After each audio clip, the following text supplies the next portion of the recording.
What's up, guys? Welcome back to the Morning Brew podcast. I'm your host, Kayla, and I'm interviewing creatives every other week to bring you the human experience behind their art. Today, you're in for a treat because I am joined by one of my good friends, Matt Pinkney, whose collection of short stories just recently came out. I haven't gotten to hang out with Matt like this since high school, so this was a really fun time and a little bit of a descent into madness. But before we get into that, make sure that you're following the Morning Brew podcast on Spotify, Apple Podcasts, Instagram, and YouTube so that you don't miss any updates or any episodes coming your way in the future. I hope you enjoyed this episode and feel like you're hanging out with Matt and I in high school. Matt, I'm so excited because I haven't had like a friend on the show in so long. It's been a hot minute. But listen, okay, so for the listeners, what's your name and where are you from? Yes, so my name is Matthew Pinkney. I'm originally from Northern California, San Francisco Bay Area, but I'm coming to you from sunny SoCal, way too sunny right now. And apart from our love of film and great taste in men, we also went to high school together and partook in Yes. theater together. Um, so that's how I know Matt, and I love him. And we're here to talk about your book, right? Yes, we are. Yes. Okay. So I took notes. I read this yesterday. So Oh. tell me about American Romantic. Yes. So American Romantic is a short story collection.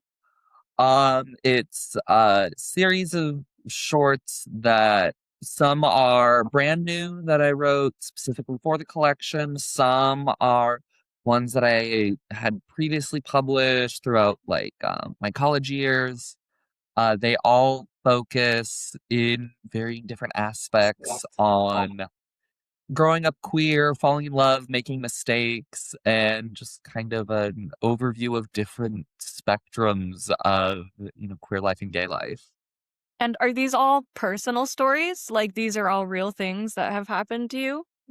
They're definitely not all real. Um, However, if you want to piece between the lines, there's elements of truth. Sure, in- sure. Yeah, That definitely makes sense. yeah. It's not autobiography, but there are poets where I'm like, oh, that's a little too true. Yeah, no, some of it I feel like you have to draw from like real life experiences and just put a little twist on it because if you put too much, people will be like, "Is this about this person?" Absolutely. There's always the old adage of like, write what you know.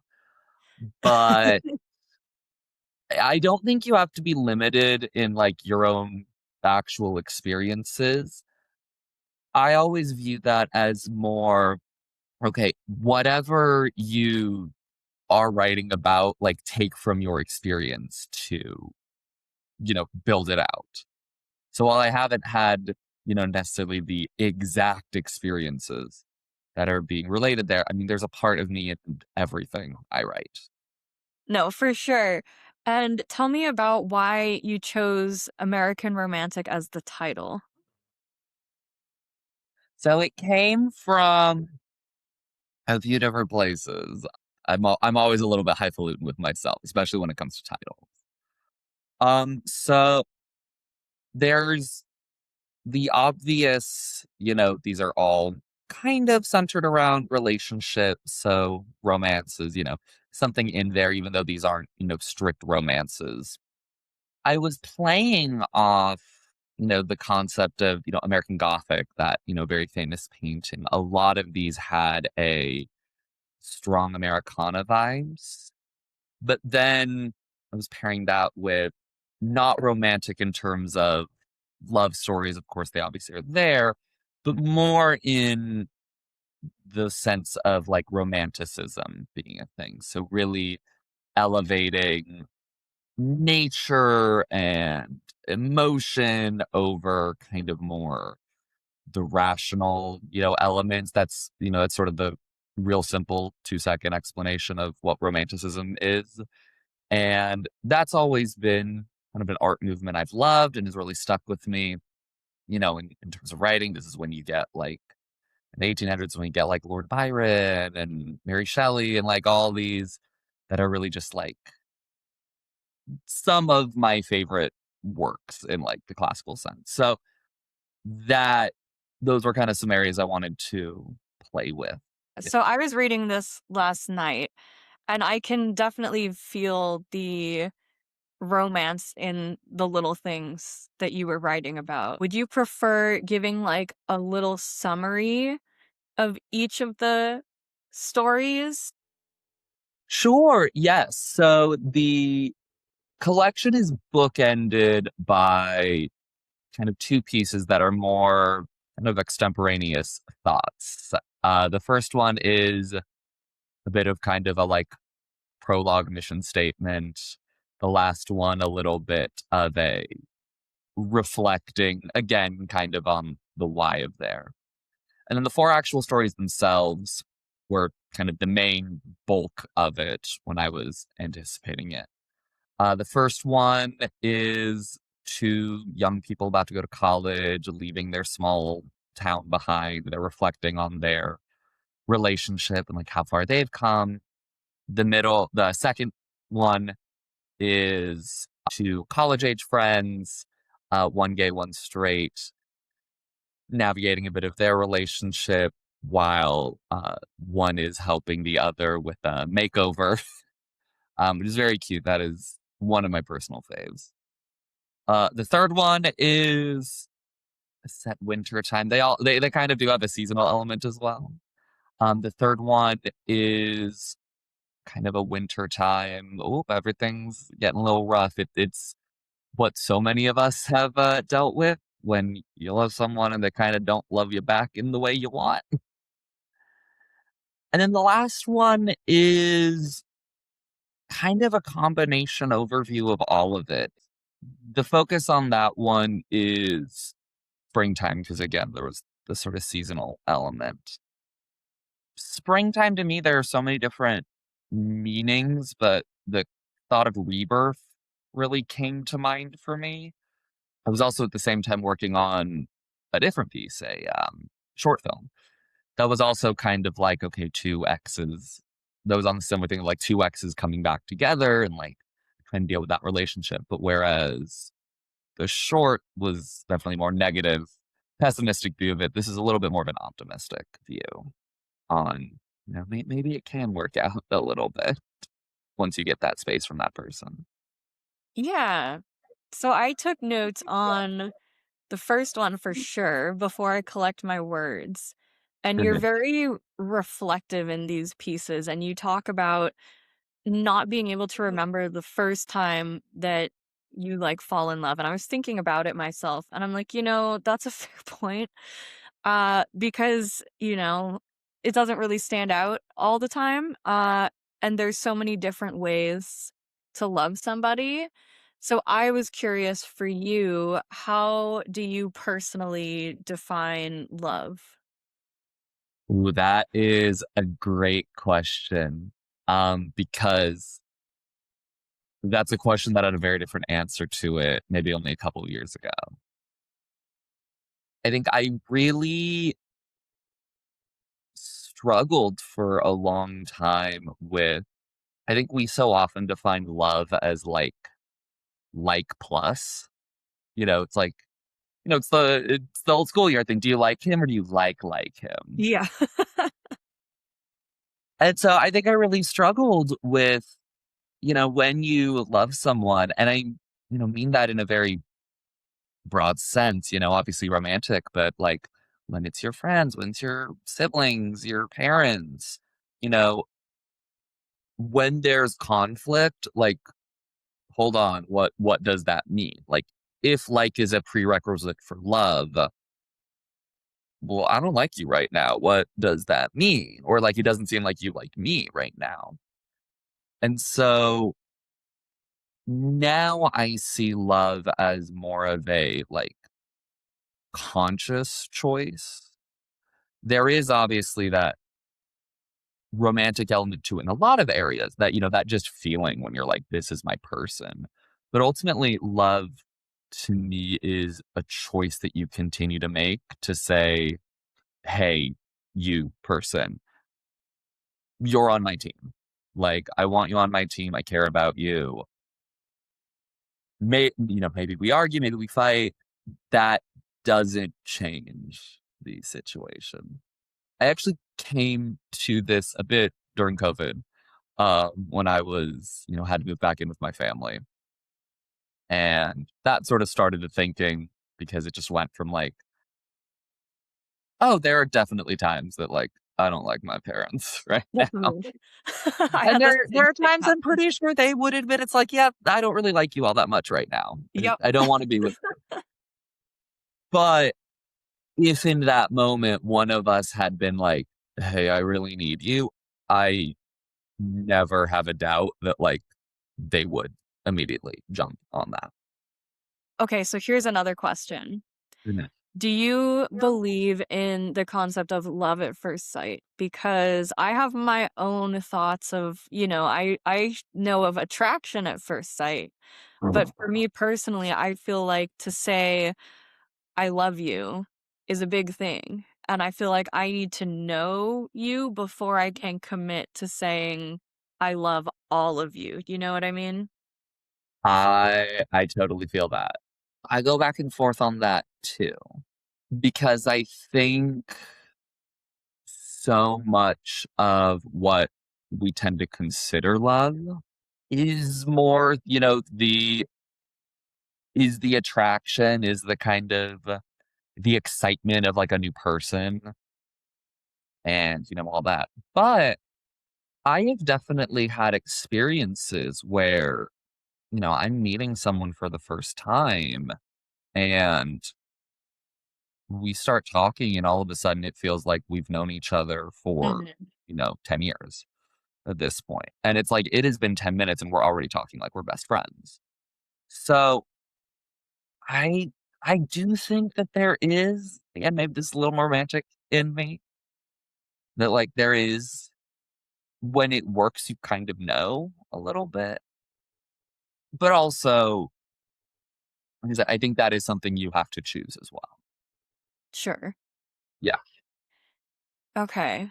So another topic that you mentioned in that piece, which I thought was really interesting, is you mentioned the concept of not knowing where we are in our own story in terms of like the prologue, the climax, the Mhm. finale, because, we never know like when we're going to die or how long our life is, how much time do we have left to wrap up the story.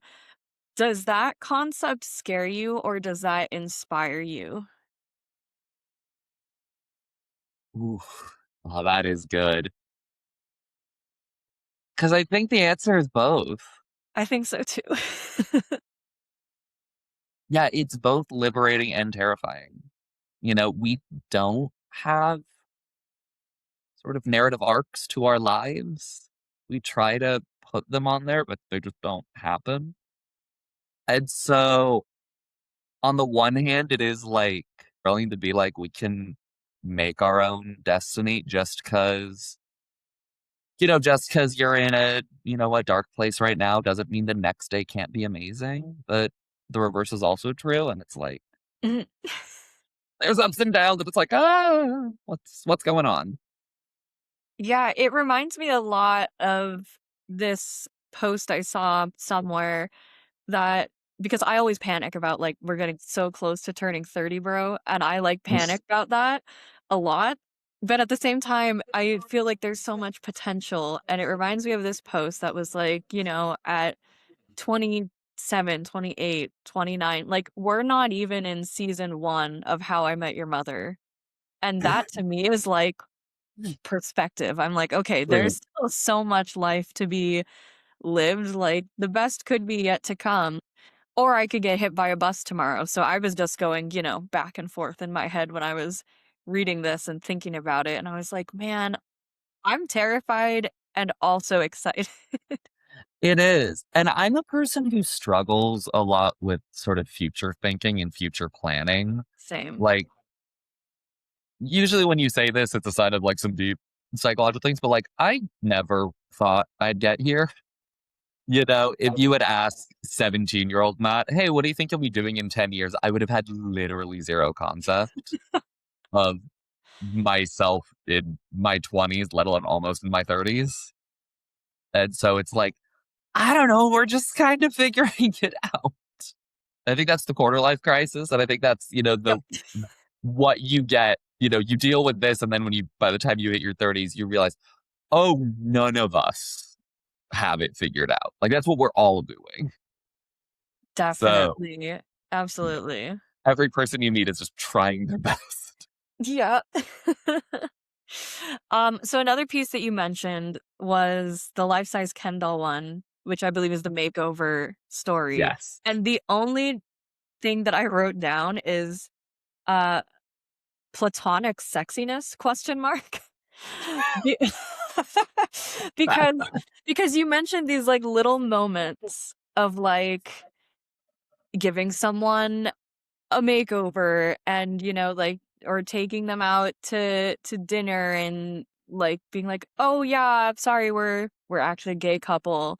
And just running with this lie and like falling asleep next to each other, but it's platonic and they're drunk or something like that. And so there's all these tiny little moments that feel incredibly romantic even though the intention isn't always romance. And so I just Mhm. wanted to ask you about that. This is a big problem. I'm gonna hold all the gay men. I'm gonna put them in my hands and be like, hey, just because he's nice doesn't mean he's into you. That's so me. This is a real thing. It's a thing I've struggled with, and it's a real issue where so much of masculinity is coded as like competition. It's this, trying to be the best, the strongest, the alpha kind of thing. There's so much of that that can show up in, these really hyper masculine spaces. And as queer people, you often don't feel like that's a space for you. That's something that you can have. So it's this, it's like, any water in the desert, baby. It's like you'll take any scrap of affection and run with it. And I've absolutely done that with people where it's like, do you actually like me? Are you? Or even, more where it's like, well, I know it'll never happen. Hmm. So it's something that I can like work with, I can enjoy it, but at the same time, that then does become a little bit of a weight on yourself. Yeah. And I There I and I mean, wanted to also show that like there can be these, moments of sweetness and maybe even romance that people can be open to, even if it isn't gonna lead there. yeah. I almost prefer it. Like I Mhm. almost prefer smaller, like more intimate but not necessarily sexual moments as opposed to Mhm. like a big like grand gesture in public and stuff like that. And I think about all these teen movies that gave me all these expectations when I was like 14, and then I never got the chance to like sneak out of the house and go see a boy and sit on the grass at night and drink age appropriate beverages. Like that was never something I got to do. And so, even at 27 when I'm like, well, I can buy the beverages and I don't have to sneak out because this is my apartment. But like, Exactly. it's the thrill and the romance of like I don't know. I can't even, like, describe it, but you capture it so well in your writing. Thank you. I mean, life is made up of the little moments, and especially like a relationship is made up of the little moments. If you, in, kind of the most normative way, if you like meet somebody, get married, and like have kids, like a lot of your relationship is going to be really boring. You need to find people that you want to be around when you're like, hey, we need to go get milk. Or Hey, I mean, really? Or like you're watching TV and like half scrolling your phone. You need to be able to like tolerate that person. Yeah. Okay, so I wrote down here. Mm, Okay, and this is only if we want to get personal, so we don't have to answer this. But what is a like romantic little thing that you have always like wanted to do but haven't yet gotten to do? Because I have like, okay, so I have a list, right? Not even like a list because that sounds Yeah. creepy, but like, do you do the thing? I'm exposing myself here. Do That's you what do we're the doing, thing? baby. Do the thing where when you're going to sleep and you like get in your bed and you're all cozy and then you go to the mental cuck chair and just play out a fantasy in your head for like until you fall asleep, or is that just me? Not calling it the mental cuck chair is crazy. I don't know what to call it. You're not wrong. Um, see, the only difference between the two of us is I write those down and sell them. Okay, I write fan fiction and don't sell it. Exactly. I mean, I do that too, but Oh my gosh. Okay, so good to know we're uh, on the same page. exactly. This is the problem when you have like your actual friends here. Is like we are now unhinged because I, it's I- like I'll just say shit. Like that's just gonna happen. it's like, oh no, we forgot we're recording this a little bit. I'm like, oops, and now I'm blushing because I'm thinking of putting my head on a nice man's chest. So good. I, I'm like, I bet a lot of ours are like, there's like two Like, sides of the same coin. fuck. Yeah, no, I definitely have that. Just like, okay, what's the little story? It's really funny because it's like I have like four or five different ones, and it's kind of just like, you go to bed. What am I in the mood for? No, no, no. Like Yep. mentally scrolling through Netflix. Yes, but Like, instead not you. it's us in the movie, and we're like, yes, this is how this plays out. It's which person am I gonna pretend that I'm Yep. like telling with? It's like exactly. Um, yeah, I'm trying to think. Like nothing really comes to mind as something where it's like, oh, that absolutely that. Um, again, it's a lot of the little things that I've been lucky to have the chance to do. Just like, getting drinks with someone, falling asleep with them. That is an underrated thing, by the way. Like, it's a difficult phrasing because there are so many times I want to be like, "Do you want to sleep together?" And by that I mean literally, do you want to fall asleep? Like, let's just literally take a nap, but like next to each other. Yes. Let's cuddle and take a nap. It's great. It's always the littler things. Like if I Mhm, think about things that show that somebody loves me in mhm, terms of like exes or anything like that, it's like them knowing that there's a throw up scene in a movie, knowing that that freaks me out, and either skipping over it without me having to ask, or like mhm, muting it and like covering my eyes or something. Or if we drive past like God forbid a dead cat or something, and they're like, "Look at me," and I'm like, Why?" And I look at them instead as we go past, and they're like, "Okay, you can look now." So I don't even have to be aware that there's a dead cat because that makes me sad. But, yeah. it's little things like that, and I think that's more special than if someone was, like, arranging a flash mob for me in the middle of, like, Whole Foods or something. Yeah, it's all the tiny moments that you don't even think about, but show that it's like, "Oh, that made an impact on you." Like, Is it just people listening? Is that the bar? is that the bar? It's, we all wanna submit to the mortifying ordeal of being known. I'm like, "Oh my god, wait, I think the bar is in hell." It kind of is, honestly. Honestly, dating is a struggle. I don't actively do it because it just makes me upset. But Yeah. keep seeing online people are talking about like, oh, a competency kink. And I'm like, is being competent a kink now? Because I think that's just a standard.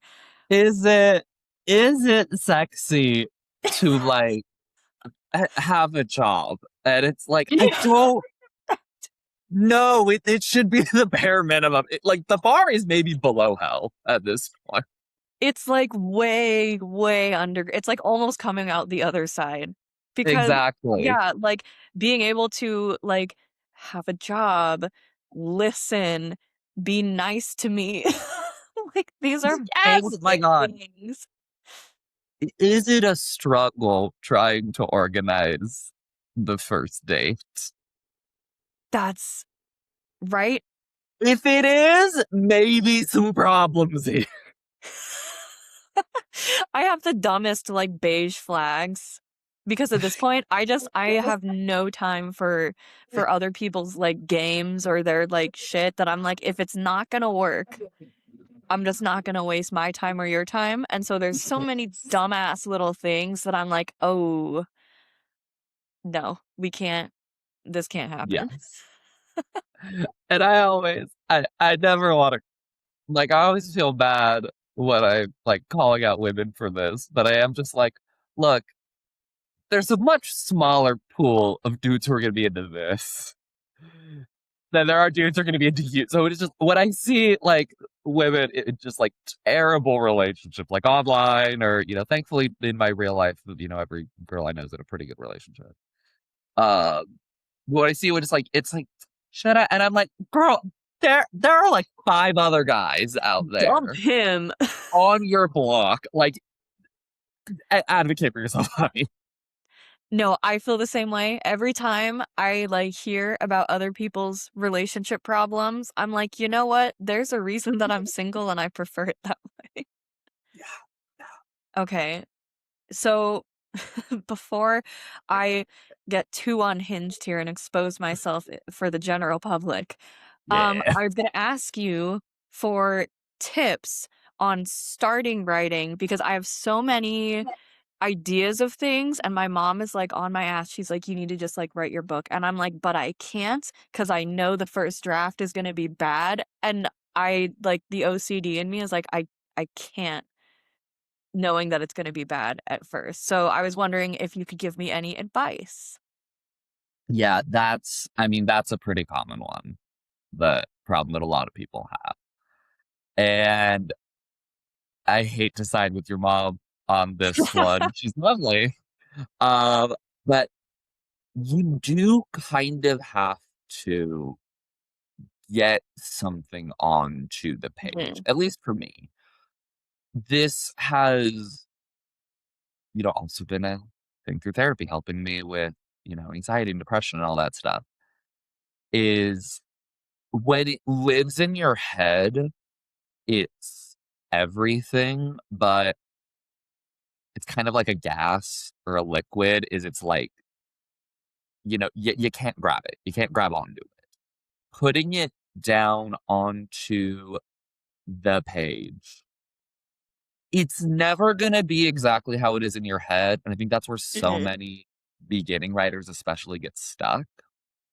But once it's on the page, you can actually look at it for what it is. It stops being everything. And again, this is also where that helps me with the mental health is it's like, okay, if I actually write the thing down that's freaking me out, then I can look at the thought process and be like, That's fair. oh, this isn't actually all that much. Yeah. But in terms of writing, it's like, okay, then I can look at the idea and be like, well, how close is this to what I actually want it to be?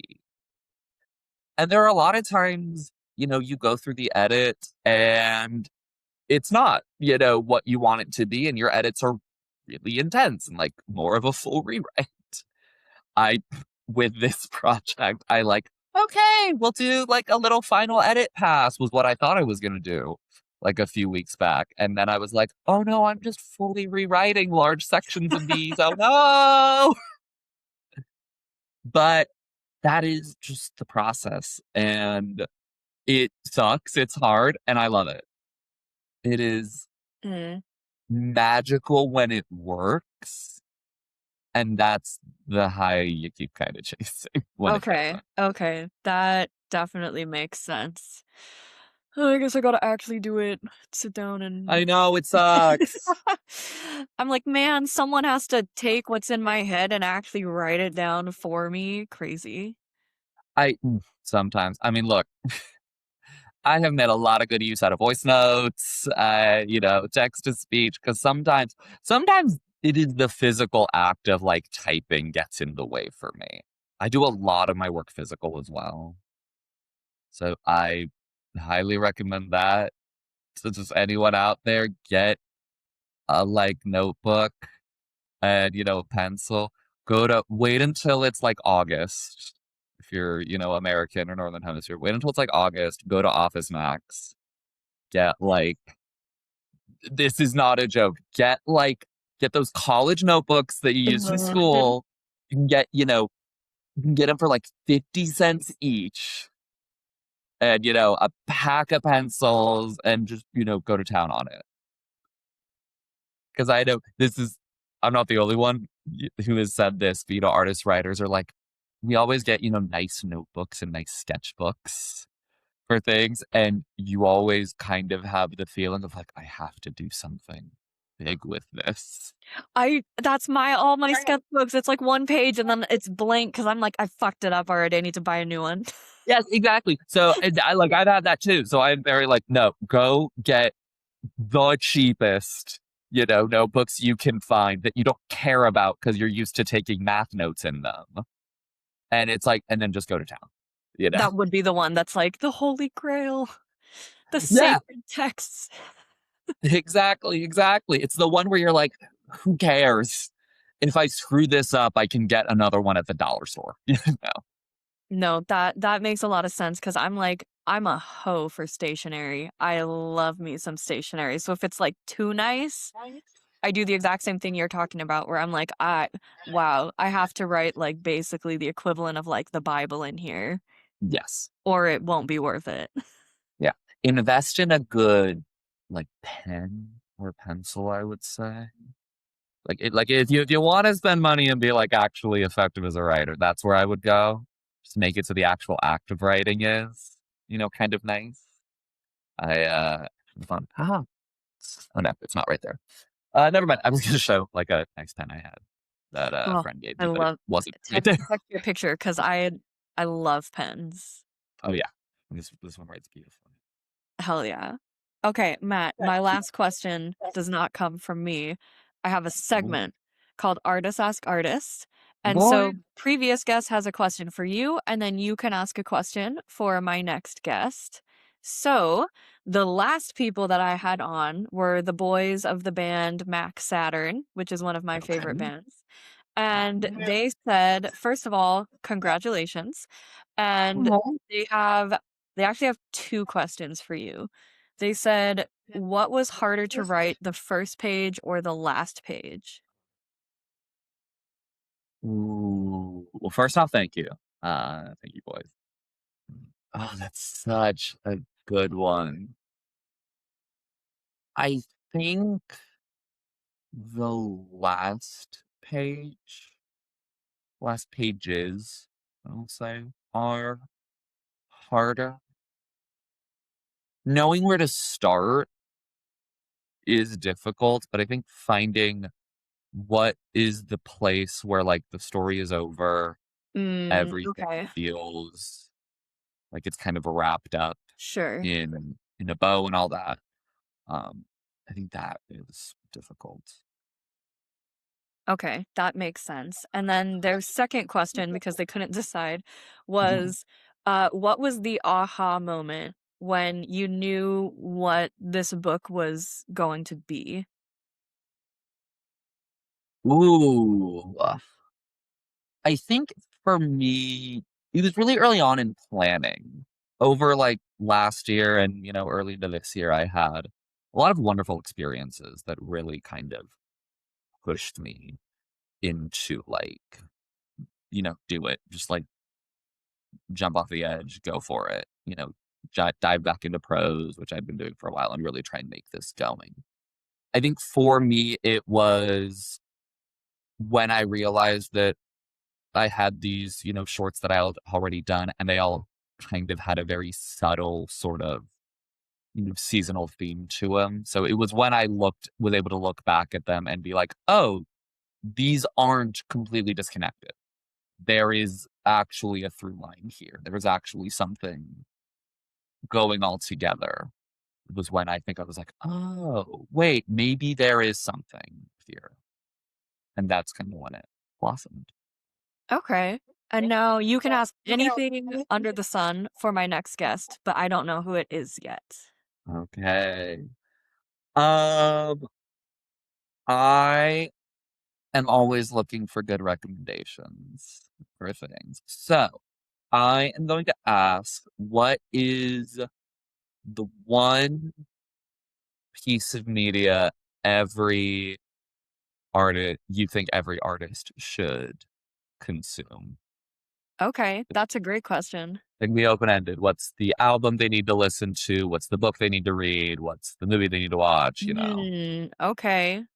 So, That's a great question. Okay, and then last but not least, before my laptop battery dies, because I forgot to plug it in, uh, shameless self-promo. Where can people connect with you, and where can people find your book when it's out? yes. So please follow me on social media, Instagram and pinckneywriter.com. Or not .com. It's an Instagram. Instagram.com/pinckneywriter. Whoo, I'm gone. You can check out my blog, matthewpinkneywriter.wordpress.com. I'm sure Kayla will be lovely and put all those links for you. Yes, I will. And then, yes, at a current time of recording, American Romantic is not out, but it will be by the time this comes out. You can find links to buy it on there. I am sure it will be wherever fine literature is sold online. Incredible. Well, thanks for joining, Matt. It's been so fun having a buddy on the podcast again. Yes. And we'll have to do So another great. catch up soon. Yes, absolutely. So wonderful talking with you. Thank you so Where much for we can having me. be unhinged, not in front of an audience. Yes. That's all for today's episode, guys. Thank you so much for listening. If you did enjoy today's episode, please share it with a friend. I am going to be linking all of Matt's socials and American Romantic in the description below. Please make sure that you go show Matt some love and check out American Romantic. Let me know what you think in the comments. I got to read it in advance, and I really hope that you love it just as much as I did. Once again, make sure that you're following the Morning Brew podcast on Spotify, Apple Podcasts, Instagram, and YouTube so that you don't miss any episodes or any updates. And make sure to tune in next time because I'm going to be sitting down with intimacy coordinator Jamie Monahan.